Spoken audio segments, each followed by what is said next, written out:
ॐ नमो भगवते वासुदेवाय। ॐ कृष्णाय नमः। हरे कृष्ण साथियों, आज हम एक ऐसे श्लोक की चर्चा कर रहे हैं जिसका हमें शाब्दिक अर्थ नहीं लेना है। यदि हम इसका शाब्दिक अर्थ ही लेंगे तो यह हमारे लिए हितकारी नहीं होगा।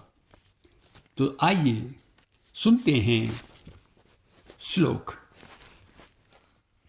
या निशा सर्वभूतानां तस्यां जागर्ति संयमी। यस्यां जागृति भूतानि सा निशा पश्यतो मुनेः। अर्थात भगवान कह रहे हैं कि जो समस्त प्राणियों के लिए रात्रि है उसमें आत्म संयमी मनुष्य जागता है, और जिसमें समस्त प्राणी जागते हैं वह आत्मनिरीक्षक मुनि के लिए रात्रि है। अब हम इस श्लोक की विस्तृत व्याख्या करेंगे।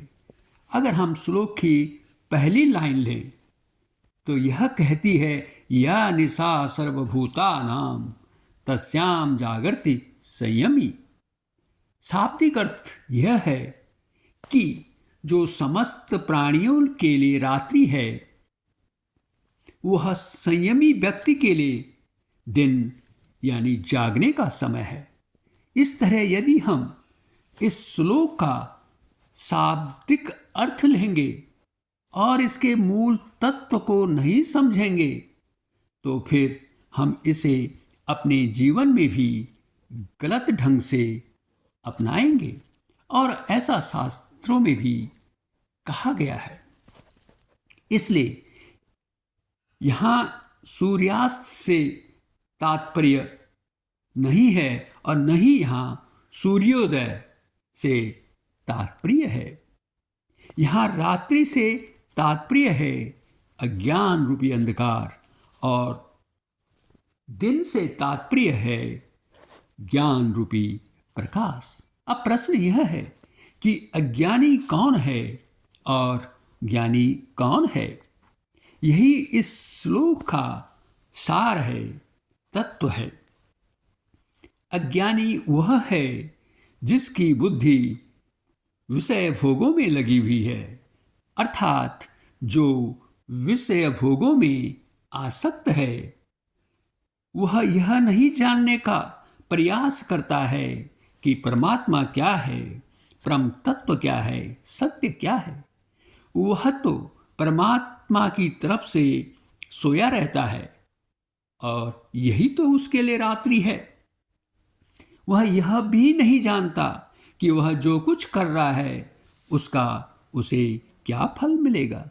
लेकिन साथियों, जो ज्ञानी पुरुष है उसकी इंद्रियां अपने वश में हैं, उसका मन नियंत्रण में है अपने, इसलिए वह विषय भोगों में तो आसक्त है ही नहीं। वह सांसारिक भोग पदार्थों को उदासीन भाव से देखता है। क्यों? क्योंकि उसका ध्येय तो परमात्मा की प्राप्ति करना है।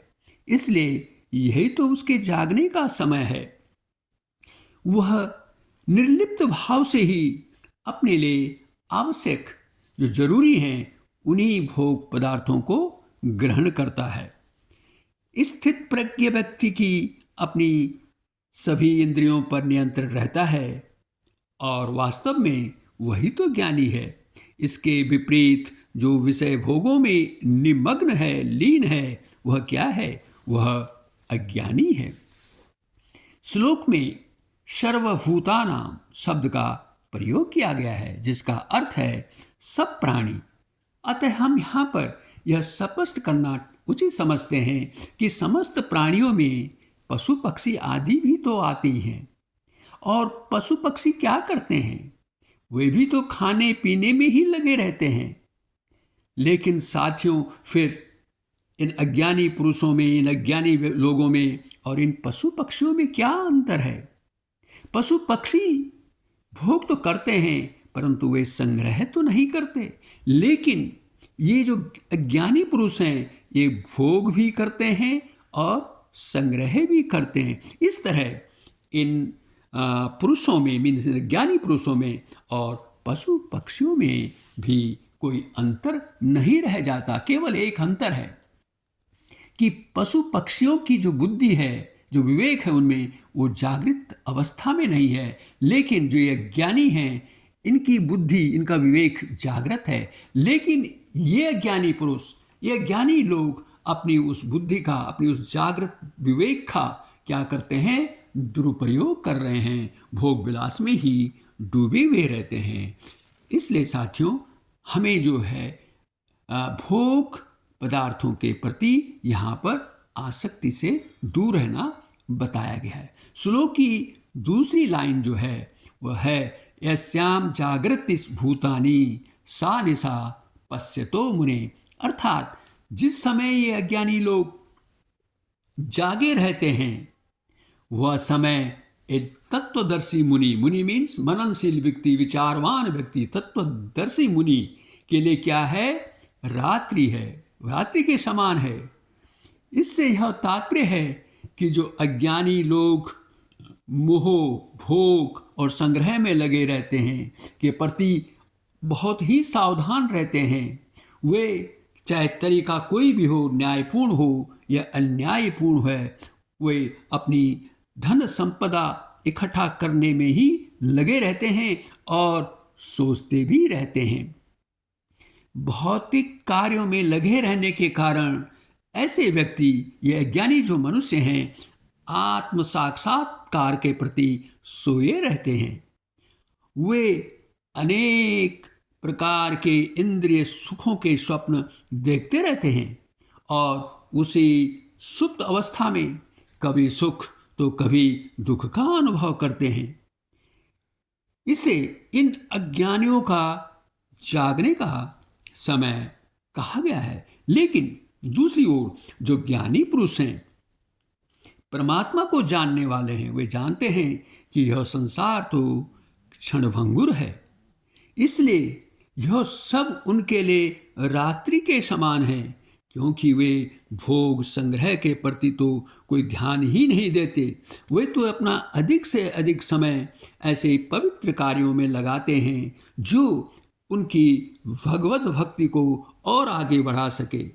अंत में साथियों, हमें ये देखना है कि हमें क्या करना है। इससे हम इस श्लोक से हम क्या शिक्षा ले सकते हैं? इससे हमें ये शिक्षा लेनी है कि हमें अज्ञान के मार्ग से हटकर ज्ञान के मार्ग पर चलना है। अर्थात हमें जो हमारी बुद्धि है वह कैसी होनी चाहिए? वह विषय केंद्रित न होकर आत्मस्वरूप केंद्रित होनी चाहिए। इन्हीं शब्दों के साथ वीडियो देखने के लिए आपका बहुत बहुत धन्यवाद। कृपया इसे लाइक करें, शेयर करें और चैनल को सब्सक्राइब भी करें। अगले वीडियो में फिर आपसे भेंट होगी और एक अन्य श्लोक और उसकी व्याख्या के साथ। पुनः आपका बहुत बहुत धन्यवाद।